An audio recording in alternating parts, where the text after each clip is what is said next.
બોટાદ જિલ્લાના ગડ્ડાના ગામના ખેડૂત શૈલેષભાઈ મોડિયા સરદાર ફર્ટિલાઇઝર એગ્રોમાંથી 25 થેલી ખાતરની ખરીદી કરી હતી। ખાતર ખરીદ્યા બાદ તેમાંથી રેતી નીકળી હોવાના આક્ષેપ સાથે કૃષિ વિભાગમાં ફરિયાદ કરી હતી।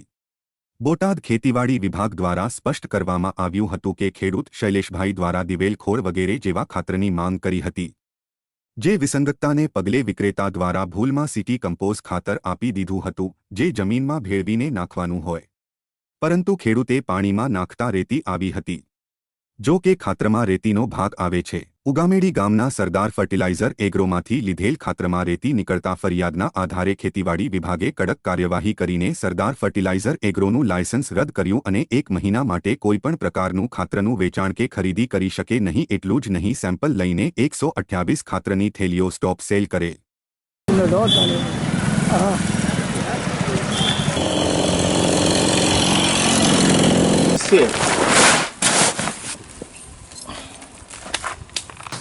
કરવું જોઈએ।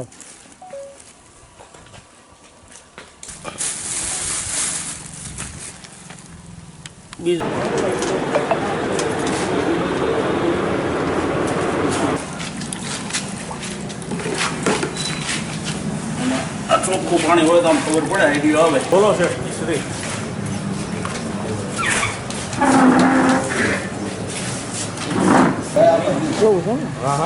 પૈસાથી લીધા કાલા સાહેબે આવીને કીધું ભાઈ કચરાનું ખાતર ઓલા એડીનો કરમનો ખોળ કે એને જવાબ આપ્યો કે આ રીત નથી।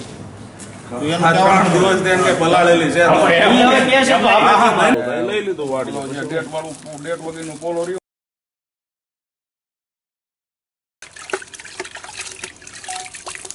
આમાં સમૃદ્ધ આગલું રેતી નથી કરેલી તે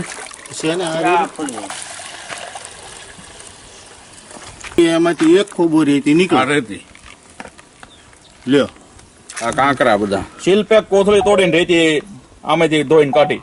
BR વલ્લડિયા નાયબ ખેતી નિયામક વિસ્તરણ બોટાદ।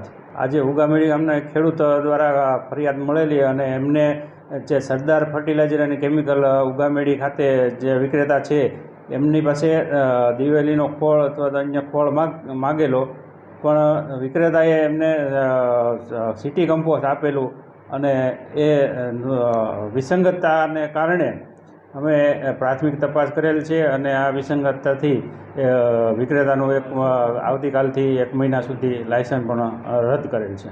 શૈલેષભાઈ ઝવેરભાઈ મોરડિયા, ગામ ઉગામેડી, ગઢડા તાલુકો, બોટાદ જિલ્લો। આ અમારા ગામમાં સરદાર એગ્રો છે બોટાદવાળાનો, એમાંથી હું 25 થેલી ખાતર લાવ્યો હતો, એમાંથી 23 થેલી મેં વાવી દીધું છે, 2 થેલી મારી આગળ પડી હતી। વરસાદના કારણે કપાસ નીમી ગયો એટલે મારે વાવવાનો ગાળો ન મળ્યો, એટલે મેં મજૂરને એવું કીધું કે લાઈને આપણે એને ઓગાળી જોઈ, જો ડીપમાં સડી જાય તો સડાઈ દેવી આપણે, તો એ પડ્યું ન રહે આપણું ખાતર। એ રીતે મેં કર્યું તો ભાગ્યો એ 2 ખોબા ડોલમાં પાણી સાથે લાવવાનું, હું ખાટલે બેઠો બેઠો હલાવતો હતો તો છેલ્લે ગાંગડીઓ રહી, એટલે મેં કીધું આ ઓગળતું નથી એટલે નહીં સડે, પણ મેં ડોલમાંથી જ્યારે બહાર કાઢીને ગાંગડી તો રેતીના કાંકરા મને દેખાણા, એટલે મેં કીધું આમાં તો ભાઈ રેતી નીકળે છે, આપણે ખાતરમાં ગાંગડી નથી રેતી છે।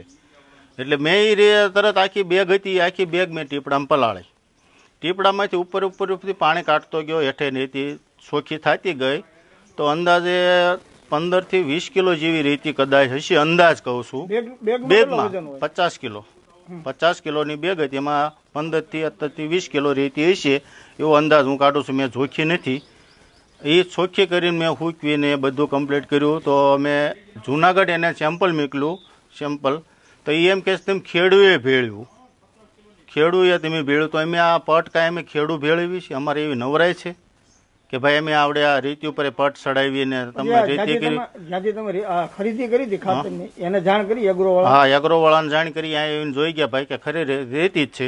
રણછોડભાઈ મારું નામ છે, ગામ મારું ઉગામેડી છે। એ રેતી નીકળે છે શૈલેષભાઈને હું પણ અહીં ઓગાળી, આ મીડિયાના મિત્રો આવ્યા છે તો હું પણ અહીં હાજર હતો અને નીકળે છે, તેને વહેલી તકે ન્યાય મળે એવી અમારા ગામ વતીથી અને હર કોઈ ખેડૂ વતીથી અમારી આવી એક નમ્ર અપીલ છે, વિનંતી પણ છે કે ખેડૂ માન કરીને હાંધામેળ કરતા હોય છે, અને જ્યારે આવું દવા અને ખાતર ડુપ્લિકેટ નીકળે ત્યારે ખરેખર વરસ બગડતું હોય છે ખેડૂતનું। કિશોર રમણા, મદદનીશ ખેતી નિયામક ગુણવત્તા નિયંત્રણ બોટાદ. આજે સવારમાં એક મેસેજ એવો મળેલો કે કોઈ શૈલેષભાઈ મોરડિયા છે ઉગામેડીના ખેડૂત, તો તેમણે ટૂંકમાં ખાતરની ખરીદી કરેલ તો એમાં એને રેતી નીકળેલ છે. તો એ મેસેજ વાયરલ થતાં અમે ટીમ સાથે, ખાતાની સૂચના મળતા અમે ટીમ સાથે અમે તેમજ અમારા ખેતીવાડી અધિકારી અને ખેતી મદદનીશની ટીમ સાથે અત્રેની આ એગ્રોની મુલાકાતે આવેલ છીએ, તપાસ કરેલ છે, તેના સેમ્પલ પણ લીધેલ છે. તો સેમ્પલ એ લેબમાં મોકલવાની આગળની કાર્યવાહી થશે. તપાસ દરમિયાન એવું જાણવા મળેલ છે કે ખેડૂતે પોતે દિવેલીનો ખોળ આ એગ્રોમાંથી માગ્યો હતો, કે એને પોતે દિવેલીનો ખોળ છે એના પાકમાં નાખવો છે, પરંતુ એગ્રોવાળાએ દિવેલીના ખોળના બદલે તેને સિટી કમ્પોસ્ટ ખાતર આપેલું છે.